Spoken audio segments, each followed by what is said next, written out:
కొంతమంది ఊరికే పరిపూర్ణానికి సంబంధించినటువంటి మాటలు, అది అట్టుంది ఇట్టుంది ములుగుచ్చేదానికి సందు లేకుండా అన్ని చోట్ల అదే ఉందని మాటలు మాట్లాడుతూ ఉంటారు. కానీ అది వాళ్ళు తెలుసుకోలేదనేటువంటి లేమితనం, ఇంతవరకు పరిపూర్ణం అంటే ఏంటో అతనికి తెలియలేదు అనేటువంటి విషయం గురువులకి చక్కగా తెలిసిపోతూ ఉంటుంది.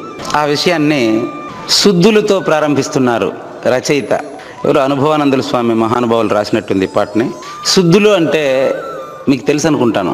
ఊరికే మాట్లాడుతూ ఉంటారు, కానీ ఆ మాటలు అయిపోయిన తర్వాత ఆ మాట్లాడిన వాడికి ఏం అర్థం కాదు, విన్న వాళ్ళకి ఏం అర్థం కాదు. దాన్ని శుద్ధులు అంటారు.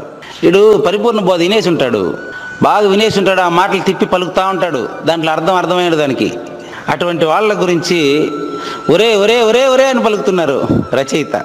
శుద్ధులు బలికి సూటెరుగాక చెప్పితే గాదురవరేవరే, హద్దులు మీరక గురు సన్నిధిలోక చలం విరిగితే సరే సరే.